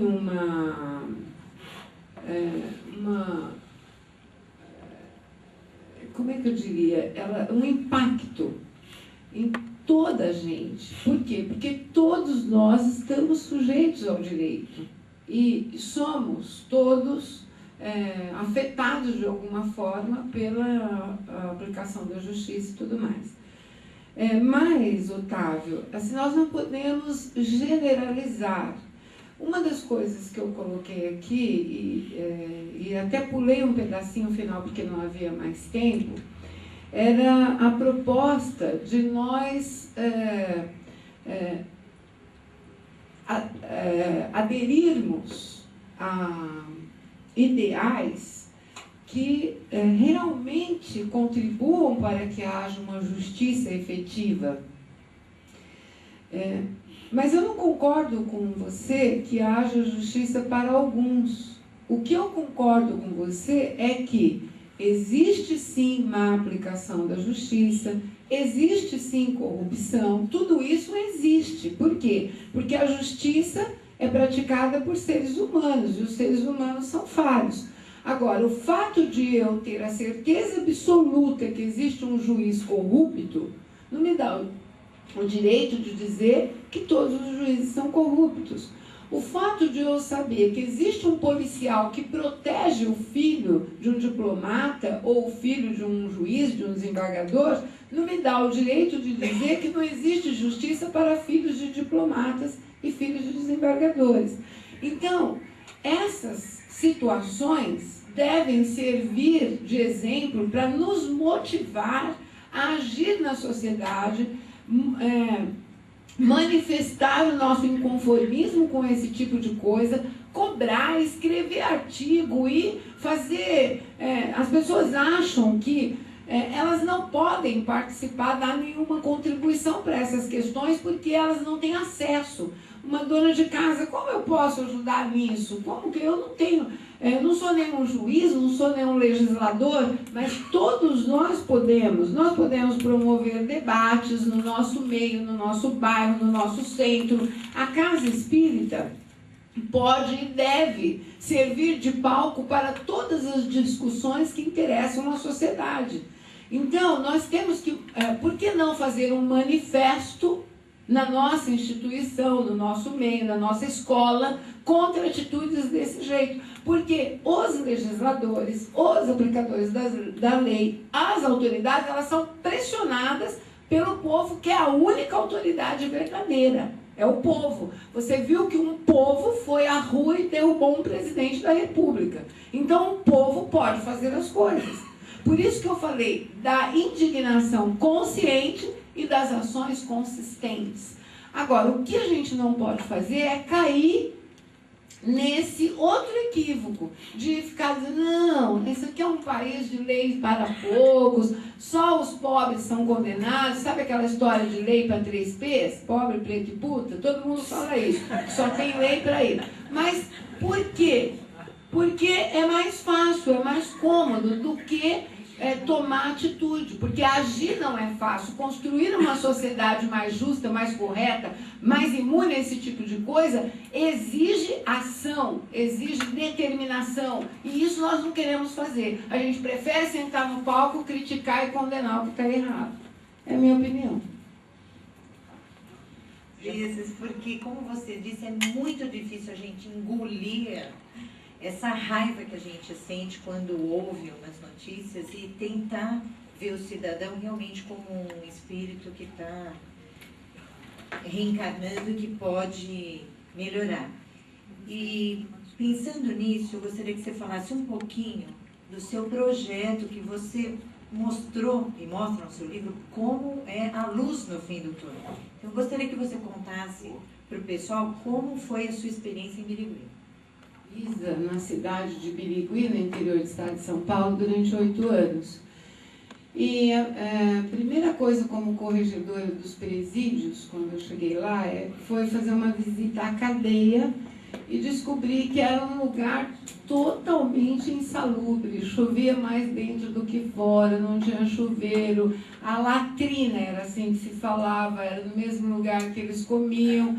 Era um absurdo, onde cabia 6, tinha 40 no lugar de 6. Então, o meu olhar para aquilo foi o seguinte: eu sou filha de lavrador analfabeto, meu pai é autodidata, ele já leu mais livros do que muita gente junta, mas ele aprendeu a ler sozinho. E quando eu era criança, eu lembro de ter ouvido meu pai dizer assim: olha, para resolver o problema da criminalidade, a gente precisava fazer os criminosos trabalhar e estudar. E aquilo ficou na minha cabeça. Depois, mais tarde, eu fui trabalhar como oficiala de justiça e tinha que levar intimações na cadeia. Aí eu entrava na cadeia para intimar os presos, eu via aquele bando de homens ociosos e ficava olhando aqui e falava: 24 horas por dia, o que eles ficam fazendo, gente? Pensa bem. Eu pensava, se um dia eu for uma autoridade, eu vou fazer alguma coisa para esse negócio não ser desse jeito. Eu não me conformava com aquilo. E depois me transformei em juíza e acabei sendo corregedora de presídio e fui pegar essa situação lá. A primeira coisa é que quando nós fizemos uma reunião, primeiro fizemos com a comunidade. Chamamos a comunidade, autoridades e tal, representantes de várias instituições, e dissemos: olha, é o interesse da sociedade, as pessoas não vão ficar lá eternamente. Eles voltam muito mais rápido do que a gente pensa, eles passam pela cadeia, mas eles voltam. Vamos tentar fazer alguma coisa para eles voltarem melhorados? E daí você faz toda uma explicação e tal. A comunidade adotou: não, vamos fazer um trabalho aí. Só que quem entra nessa é apedrejado, porque a opinião popular é de que a gente tem que cortar com a gilete diariamente um pedacinho. E depois jogar metiolate, o Ademar lembrou bem. Então, aí tudo bem, aí fomos fazer o trabalho na cadeia. Mas, gente, a situação há um condicionamento tão grande que interfere tanto, vocês não têm ideia de como eles são condicionados a serem cada vez pior.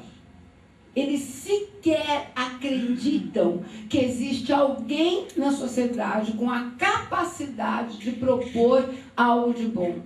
Então houve uma resistência em nos aceitar. O nosso trabalho levou tempo. Não acreditem que foi fácil chegar lá e dizer: ó, nós queremos fazer um trabalho para melhorar isso aqui. Deu muito trabalho. Bom, enfim, cortando essa parte, um dia começamos um trabalhinho de 70 e poucos anos que trabalhava com a gente, um dia foi atrás de um garoto, de um moço, que já tinha abandonado as drogas, estava num processo com a gente de recuperação e sumiu. Ele estava sumido. Então, uma assistente social muito amorosa se preocupou e falou, já sei, ele deve ter voltado para as drogas. E saiu com essa senhora, foi procurar, foram atrás do menino. E eles foram num lugar chamado Cortiço do Bode. Cortiço do Bode é o antro, né? Então, depois a Dona Maria, vou levantar para contar. Dona Maria Mogione, que é um anjo, essa senhora de 70 e tantos anos, ela nos contou o seguinte, falou assim, olha, quando eu entrei no Cortiço do Bode, ela é católica, apostólica, romana, franciscana, pessoa mais católica que eu conheço e mais humana que eu conheço. Ela disse assim, ó, eu me vi andando no umbral. Ela disse assim, ó, você tinha que escolher o lugar onde você pisava assim. Era gente desmaiada de tanto usar droga, era fezes, era vômito, era gente deitada em cima de gente. No Cortiço do Bode. Alguém quer saber onde é o umbral? Será que só tem aquele Cortiço do Bode lá na cidade de Birigui? Bom, enfim, aí fundamos essa instituição para assistir crianças e tal, e começamos a trabalhar com os presos. Implantamos o telecurso dentro da cadeia, depois construímos uma oficina de trabalho, fomos seduzir os empresários para levar trabalho lá dentro. E é todo um trabalho, né? Seríssimo, porque ninguém quer. Aí chega alguém e te pergunta, mas se eu tenho um emprego, eu vou dar para um homem de família que está desempregado, ou vou dar para um bandido. É assim que a coisa vai, né? E vamos colocando na parede. E esse trabalhinho cresceu, nós conseguimos construir um grande centro de ressocialização. Nós inscrevemos esse trabalho num concurso realizado pelas fundações Getúlio Vargas e Forte, com apoio do BNDES. E o nosso trabalhinho foi o vencedor, um concurso em nível nacional. Depois tivemos o apoio do BNDES para desenvolver um projeto grande de prevenção à criminalidade, trabalhando desde as criancinhas de creche até o egresso da prisão. Foi um trabalho muito legal que nós fizemos lá durante 8 anos. Coisas muito, muito boas a gente aprendeu nesse trabalho. Que quando a gente investe no ser humano, o retorno vale a pena, o retorno vem. Eu digo isso para vocês com toda tranquilidade. Eu entrava como juíza no presídio, todo mundo dizia assim, você é louca, você entra lá para conversar com eles. Eu entro e falo para o guarda, pode ir embora, a hora que eu for embora eu te chamo. Um dia, era véspera de feriado, me ligou a assistente social, claro, eles me chamavam de doutora. Doutora, os presos estão querendo falar com a senhora, a senhora já não veio, chamou a semana passada, eu vivia indo lá muito, aqueles dias, muito trabalho, muita correria, não fui. E eu falei, caramba, era um feriado prolongado, quinta, sexta, sábado, isso foi na quarta-feira. Eu disse para ela, Silvia, o que eu faço? Hoje não está dando, eu vou à noite, pode ser? Pode. Aí à noite, depois que eu terminei tudo no fórum, tipo 8h30, 9 horas da noite, eu saí e fui pro presídio. Aí cheguei lá, falei pro rapaz, eu vou conversar um pouco com os presos, pode ir para lá, pode me deixar aqui, a hora que eu terminar eu te chamo. Entrei, fizeram uma roda, assim, e eu entrei lá, fiquei conversando com eles, meia-noite mais ou menos, eu chamei o guarda, falei, pode abrir a cela que eu vou embora. Se contar, as pessoas não acreditam, mas lá tinham criminosos com vários anos de prisão. Uma vez um preso do regime fechado, que tinha 14 anos no fechado, disse para mim, sábado casa minha filha. Eu queria tanto assistir o casamento da minha filha, daria minha vida para ver o casamento da minha filha. Eu olhei bem nos olhos dele, porque ele já estava no nosso projeto de ressocialização fazia um tempo, e vem se comportando muito bem. Chama Dário esse preso. Falei, Dário, se eu te der uma oportunidade para você ir lá ver o casamento da sua filha, você volta. Ele falou para mim, eu vou voltar antes da hora. E eu falei, rapaz, é o meu serviço que está em jogo, hein? Olha lá, porque lógico que eu não podia deixar um preso do regime fechado sair. E eu deixei ele ver o casamento da filha, ele chegou 15 minutos antes. Ele tinha que estar num horário, ele chegou 15 minutos antes. Então, são experiências que nós temos, assim, N exemplos, N, de que o investimento no ser humano vale a pena. Claro, tem pessoas que são refratárias, mas por isso nós vamos deixar de investir naquelas que têm potencial para retornar? No grupo aqui, são ideias com as quais nós estamos trabalhando há bastante tempo. Mas nós estamos também aqui com parte de um auditório que pela primeira vez toma contato com alguns conceitos que são emitidos aí. Eu gostaria de aproveitar a oportunidade para ler parte de uma mensagem recebida mediunicamente por uma companheira nossa no último encontro que realizamos há poucos dias atrás em Itapecerica da Serra. Durante uma atividade destas, uma companheira nossa, que é médium psicógrafa, sentiu necessidade de escrever e recebeu uma belíssima mensagem assinada por um espírito muito conhecido, principalmente no espiritismo, movimento espírita espanhol, que é Amália Domingo e Soler. Amália Domingo e Soler, lá pelas tantas, diz assim: que possamos juntos difundir, propagar nossas ideias tão claras de um genuíno espiritismo, esperando que através do tempo esses pequenos agrupamentos, por afinidade hoje, se tornem numerosos amanhã. E esperamos também não um amanhã tão longínquo, pois se depender do dinamismo, da vontade e do desejo forte de todos vocês, sairemos para um movimento maior e melhor, o que queria nosso mestre de Lyon, Allan Kardec. Eu gostaria de aproveitar esse momento e pedir a contribuição especificamente do Adhemar, porque estamos trabalhando desde o ano 2000, quando lançamos o Congresso de Porto Alegre, com um projeto que chamamos de atualização do Espiritismo. Em poucas palavras, Adhemar, especialmente para esses companheiros que a primeira vez têm esse contato conosco, graças a uma instituição, nós temos tão poucas instituições, embora tantos espíritos encarnados e desencarnados que estão nesse movimento, que você então referisse brevemente, naturalmente, pelas contingências do tempo, o que significa isso, atualização do Espiritismo, porque também a respeito disso, muitas pessoas que estão aqui hoje me questionaram. O processo de atualização do Espiritismo, na verdade, ele não é uma invenção dos espíritas vinculados, aderidos ao pensamento da cepa, né? Ele está na base do pensamento de Allan Kardec, né, no processo de fundação do Espiritismo. Quem lê particularmente um texto que é fundamental, que é a introdução do livro A Gênese, os caracteres da revelação espírita, vai ter absoluta convicção do caráter progressivo, né, aberto com que o Espiritismo foi construído, né? Na verdade, nós não podemos achar que uma única forma de ver o mundo é capaz, primeiro, de dar todas as respostas. Acho que de alguma maneira eu tentei colocar isso aqui hoje, né? Mas ela traz uma contribuição significativa, né? E essa contribuição significativa não foi pronta e acabada, por vários motivos, né?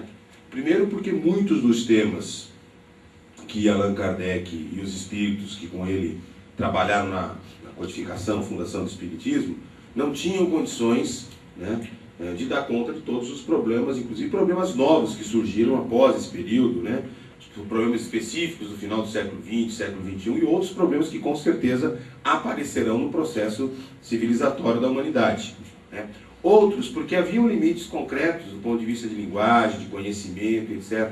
Se a gente for pegar as obras espíritas, muitas coisas os espíritos dizem: olha, o que é possível dizer hoje, ou não temos como explicar, né? Não há palavras. Outros não temos autorização ainda, né? Quer dizer, não tinham ainda uma capacidade. Então, muitas coisas têm que ser construídas. Então, o processo de construção do pensamento espírita é um processo permanente. Permanente. Allan Kardec fundou o Espiritismo com essa concepção, e isso é importante que a gente tenha clareza. Para que o processo de atualização do Espiritismo tenha continuidade, essa não é uma tarefa que está atribuída à espiritualidade. Como dizia Leon Denis, O Espiritismo será no futuro aquilo que dele os espíritas fizerem. Leon Denis fez essa frase magistral, né? Atribuindo claramente a responsabilidade pela manutenção desse caráter progressivo do Espiritismo, aberto, dinâmico, conectado com a ciência, capaz de incorporar os novos conhecimentos e mudar à medida que a ciência mostrar que o Espiritismo se encontra, pelo menos alguns princípios ou questões tratadas pelo Espiritismo se encontram em erro, né, possam ser atualizados. Mais de um século e meio depois do seu marco inicial de surgimento, observa-se que esse desafio está colocado. Diversas contribuições foram dadas por ilustres pensadores encarnados e desencarnados. Eu fiz um comentário, por exemplo, de uma questão que eu não concordo com o André Luiz, mas inúmeras questões muito produtivas, muito positivas, foram colocadas por esse espírito, por meio do Chico Xavier, assim como outras questões, mas que não foram submetidas ao critério da concordância universal, não foram analisadas e construídas como conhecimentos que se agreguem ao pensamento espírita. Outras questões são fundamentais de serem desenvolvidas, a questão da própria linguagem, né? Hoje, por exemplo, fluido, né, tem um conceito absolutamente distinto que tinha na época de Allan Kardec. Não tem mais o mesmo significado. Não faz sentido nós espíritas continuarmos utilizando uma linguagem do século XIX para tratar coisas do século XXI. A não ser que a gente queira falar só entre nós mesmos, né? Então nós vamos criar uma seita. E não uma forma, uma filosofia, tá certo? Com capacidade de comunicação com o mundo. Então essa é uma escolha que nós temos que fazer. Esse processo de atualização não é feito por uma pessoa, não é feito por um congresso, por uma única instituição. Esse é um processo do acúmulo da nossa produção. Eventos como esse vão construindo processos de atualização. E esse é o nosso desafio. E construindo juntos, a Confederação Espírita Pan-Americana tem uma proposta de construção de uma agenda, né? Tem uma proposta de construção de um processo de atualização, né, que a gente vem desenvolvendo a todos os nossos eventos, os nossos congressos, etc. Mas também não nos consideramos donos da verdade, não. A gente acha que, na verdade, a força das coisas vai se impor de uma maneira muito clara, né? Então, algumas coisas a gente pode ir atualizando permanentemente. Vou dar um exemplo concreto. Na minha instituição, né, a gente já não fala mais passe. Aliás, tem várias, inclusive, que nem já mais trabalham com passe. A gente ainda faz os trabalhos de emissão energética. Que no fundo, é o antigo passe, mas com uma compreensão muito mais clara do ponto de vista da ciência, dos mecanismos, dos limites, das possibilidades. Emissão energética próxima, emissão energética à distância, etc. Estou dando um exemplo bem singelo, bem simples, mas repleto de significados, porque as pessoas sabem exatamente o que está acontecendo naquele momento, quais são os limites, que postura para a vida ela tem que ter, etc. Outras questões estão colocadas para a gente pelo seguinte: ou a gente faz o processo de atualização do Espiritismo, acho que, eu não lembro que o Marcelo Henrique colocou isso ontem no final da conclusão dele, ou nós vamos entrar para a história como um movimento muito legalzinho, bacana, que tratou de coisas decentes, etc. E vamos virar peça de museu. As obras vão virar peça de museu, vamos se insistir, como eu disse, numa seita, né, e perder a potência, né, que a filosofia espírita tem de comunicação com o mundo. Então acho que, em linhas gerais, para não me aprofundar muito, né, existem no site da CEPA alguns textos, né, tem uma publicação que a gente fez em livro, mas que ela está disponível, estão disponíveis esse texto no site da CEPA, né, que são frutos do excelente congresso que nós fizemos em Porto Alegre no ano 2000, né, e que fazem uma interessante discussão sobre o processo de atualização do Espiritismo, né? Ou seja, a partir de uma visão não religiosa, que não é a religiosa, contra as religiões, mas uma visão laica, uma visão livre e pensadora, uma visão genuinamente kardecista, porque se baseia nos preceitos de Allan Kardec, nos fundamentos da doutrina espírita criada por Allan Kardec, tá certo? Mas livre e pensadora, conectada com o mundo, conversando com as outras formas de conhecimento, sem a pretensão de ser a verdade ou a única verdade, que é a pretensão de todas as religiões, coisa que o Espiritismo não é. Até porque não temos sacerdote, não temos quem fala a palavra final, não é o Homero que vai ser o responsável por falar todas as coisas aqui em Pelotas, o Milton, o Ademar, a Jacira e tal, ou qualquer pessoa. Nós somos livres, livres para buscar na história, na economia, nas ciências sociais, na biologia, na genética, aonde for, elementos para compreender melhor a vida e, ao mesmo tempo, propor essa visão tão generosa, tão solidária, né, tão fantástica de vida, que é o Espiritismo. A palavra determinismo. Queria, se possível, que você pudesse falar sobre isso. que eu observo? Que o determinismo está muito vinculado, a palavra determinismo no meio espírita, ao conceito de coisas que já estavam explicitamente determinadas, né? Eu sei que você é um estudioso da filosofia e queria verificar com você se nós não poderíamos propor que a gente tratasse o determinismo como algo, dentro de uma visão dialética, por exemplo, em que um conjunto de condições determinam, digamos, as condições seguintes que são sucedidas por ela. Você estava falando, por exemplo, sobre todo um conjunto de fatores que influenciam na nossa saúde, todo um conjunto de fatores que influenciam sobre a nossa vida, né? Tanto a nossa vivência passada como fatores ambientais. Você não acha que o discurso espírita também poderia, digamos, se alinhar com isso? A gente poderia sim usar a palavra determinismo, mas no conceito de um conjunto de fatores que determinam, digamos, as condições de vida, etc., que temos. Né? Fatalismo, inexoravelmente a coisa acontecerá ou aconteceu em função de uma determinada coisa. O determinismo, do ponto de vista da ciência, ele abre possibilidades.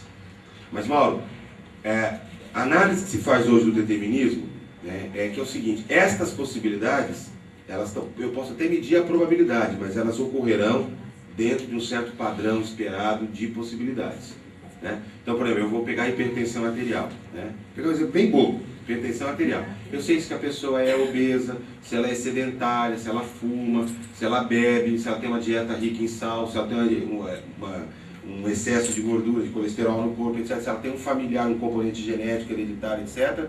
Vive em um ambiente muito estressante. Eu peguei 8 fatores. Ela tem uma probabilidade maior de desenvolver hipertensão arterial. A crítica que hoje se faz é o seguinte: no campo das ciências naturais, que eu acho que tem muito a ver com a tua área de atuação acadêmica, etc., né? A lógica de sistemas, porque no fundo esses são sistemas, né? Então, se eu fumo mais, se eu bebo mais, se eu não sei o que e tal, posso pegar outros exemplos, eu peguei esse, tá? Ela funciona legalzinho. Então, no campo das probabilidades, etc. e tal. Mas mesmo nesse exemplo, se eu pegar estresse, o que é estresse? O que é o tal do fatores ambientais? Porque, então a gente joga para fatores ambientais. O que é o fator ambiental? Pega uma mulher que mora, pega o exemplo dela aqui, mora numa favela na minha região, de palafita, 40 graus em Santos, ela morando num casebre com folha coberto com eternite, cozinhando, o marido alcoólatra, o filho preso, a filha desempregada, e etc. Ela não tem hipertensão arterial, ela é saudável, né? No campo da determinação, nós temos esse problema. A crítica que os filósofos da ciência, que a sociologia, a teoria das críticas, etc., estão fazendo é o seguinte: o problema é que exatamente não se coloca nesse sistema a possibilidade do indivíduo alterar essa determinação. Tá? Eu acho que assim, eu não usei aqui porque não deu tempo, mas eu ia falar um pouco hoje. A física quântica mostra muito bem isso. Nós vivemos um mundo de possibilidades. Qual é a possibilidade que vai se determinar? É a possibilidade que é fruto das minhas escolhas. Então, o que eu estou reforçando aqui é assim: existe determinação? Existe. Mas existe fundamentalmente liberdade para construir o processo de determinação. Eu posso, pegando aquele exemplo da esclerose múltipla, eu posso ter uma atitude ou posso ter outra atitude. Pega o exemplo da criminalidade. É difícil, mas eu posso ter caminhos diferentes. Então, compreender esse processo é fundamental. Nós espíritas, se pensarmos do ponto de vista de uma visão muito conservadora, a gente acaba usando as provas, as expiações, a determinação, etc., como um mecanismo alienador da realidade. Tudo eu justifico. Tá certo? Esse povo é miserável porque foi rico na reencarnação passada. Tudo bem que fica difícil explicar como teve tanto rico no passado, porque a história da humanidade não corrobora isso. Não é isso? Aí, mas eu vou justificando e tiro a responsabilidade. Deixa eu dar um exemplo concreto de vida. Fevereiro de 2000 está minha família lá parada no pedágio de uma estrada pagando. Vem um caminhoneiro de 21 anos por trás a 100 por hora para embicar atrás, não pagar o pedágio, certo? Passa por cima e mata 3 pessoas, sobrevive 1. Há determinação nisso? Há determinação nisso? É expiação daquela família? É prova? ou é um ato absolutamente irresponsável de uma criatura que achou que ia dar, tinha bebido um pouco mais, perdeu a dimensão, etc., e que vai arcar pelas responsabilidades daquele ato insano que ele tomou. Daquela decisão que tomou. Agora, por que eu tenho que dizer para o Vitor, que sobreviveu, né, que hoje é meu filho, vou dizer para ele o seguinte: olha, Vitor, né, teu pai, a tua mãe e a Lalá, desencarnaram porque na vida passada elas mataram esse menino, e vou criar toda uma história, que é o que boa parte dos romances espíritas fazem, que dá uma visão conservadora da vida. Ou vamos compreender o seguinte: o cara tomou uma decisão complicada, tá certo? Vai arcar com as responsabilidades, em parte, na tal da justiça humana, infelizmente, porque não vai se recuperar lá, mas a vida, mais cedo ou mais tarde, vai mostrar que esse cara caiu em erro, tomou uma atitude equivocada, teve seríssimas consequências para ele, para a família dele, para as pessoas que vivem por ele, para outras pessoas. E vamos pensar o seguinte: a vida continua, cara. Teu pai, a tua mãe, a tua irmãzinha estão agora no mundo dos espíritos, se comunica com ele através da mediunidade, entendeu? Toca a vida tal. E ele está tocando a vida em frente. Sem a culpa, sem o castigo de achar, caramba, meu pai e minha mãe devem ter matado alguém no passado, etc. Tal. Até porque é o seguinte: o processo do esquecimento da reencarnação não veio por acaso. Não é isso? Se fosse natural a lembrança, certo? A gente resgataria a todo momento essas coisas para ter o significado das coisas. Você sabe por que a gente não lembra? Porque não interessa. O que interessa é o presente e o futuro. O passado só construiu as bases de determinação para o que nós somos agora. Mas daqui para frente, a vida é aberta. A vida é o que se constrói aqui e para frente. Passado é passado. E o grande problema, em parte dos espiritóricos, como se costuma brincar, né, dos espíritas que ainda não conseguiram romper com a fundamentação de vida do catolicismo, do judaico e do cristianismo, é que não conseguem romper com a lógica da culpa, do castigo. E como boa parte da nossa literatura mediúnica, espírita, etc., é eivada ou de médiuns ou de espíritos, quem comprar o meu livrinho ali vai entender melhor o que eu estou falando, não é merchandise, né? Vai entender melhor um pouco a história do seguinte: quem se comunica, quem formula as coisas, etc., são as pessoas normais. Se o cara era católico a vida inteira, quando ele desencarna, ele amplia a visão, ele consegue compreender a reencarnação, que está se comunicando pela mediunidade às vezes não consegue, mas ele continua com os mesmos valores. Ele continua tendo o referencial de vida dele, com aquela ideia da vida como pecado, a vida aqui na Terra como um negócio meio sujo, meio pecaminoso, né? Não consegue romper com a ideia do pecado original, né? Que está ali, se não está explícito, está na espinha dorsal, e se explode na hora que ele se escancara, na hora que ele analisa a vida. Porque os valores deles ainda são muito fortemente arraigados com isso. O Espiritismo permite a libertação disso tudo. Permite ver a vida, como eu disse, como um processo de construção natural da evolução e da busca da sabedoria e da felicidade. Então, voltando ao tema específico, é muito interessante quando a gente fez a tal daquela pesquisa com os meninos, tal, como os espíritas, os grupos religiosos, precisa fechar, né? Como os espíritas do grupo religioso, tá certo? Eles claramente se apoiam nessa ideia do fatalismo, do determinismo, com possibilidades fechadas. E como nós, espíritas laicos, etc., talvez mais conectados com essa visão aberta, né? Essa visão, eu diria mais, eu acho mais, inclusive consoladora, porque não é uma consolação para parar, é uma consolação para ir em frente, né? E ela permite, tá certo? Uma visão em aberto da vida a ser construída, onde nós fundamentalmente exercemos a nossa liberdade. Hoje, eu já fui muito influenciado por leituras, por análise, etc., né, da determinação das estruturas sociais, etc. e tal. Sei que a gente condiciona vários processos, etc., mas eu sei o quanto que a gente tem de margem de liberdade em todas as coisas. Então, mas não é uma margem de liberdade total. Acho que a Jacira foi muito feliz, né? Tem liberdade e tem determinação. Compreender isso é fundamental. Torna mais difícil a vida, viu? Porque achar que tudo se explica na encarnação passada, ou tudo é castigo de Deus, é a maneira mais simples, né? Você vê, eu peguei agora de manhã, eu tenho um hábito, quando eu acordo, já ligo a televisão, procurando o jornal, caiu num programa evangélico. Então tinha lá, super bem produzido, os carros no Canadá derrapando no gelo, os desastres naturais. Aí o pastor vai, pega um pedaço da Bíblia, que eu já não lembro, tal, e ele dá a interpretação de Deus sobre aquele fenômeno natural, então aí a determinação, etc, etc. No fundo é isso. Tá? Vamos Morreu o João Hélio lá no Rio de Janeiro. Todo mundo tem uma inspiração porque ele era o cara que dirigia a biga, que arrastava os romanos, etc. Né? Cai um avião, vai um espírita dizer caiu porque caiu. Teve um incêndio, o espírita vai ter que ter... Por que a gente tem que ter resposta para tudo isso? Pode ser que algumas pessoas ali, né, nas suas existências anteriores, até tenham possibilidade de ter relações efetivas, mas a grande maioria podia estar ali por acidente, por acaso, existe também. É o azar, não existe o azar, é a vida, as probabilidades da vida. Nesse sentido não é determinação, entendeu, Mauro? Só por isso.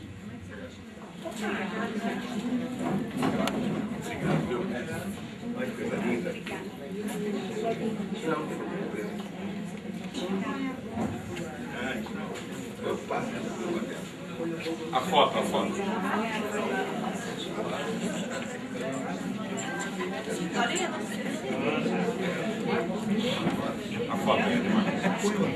Nossa coordenadora. Para não estragar a foto.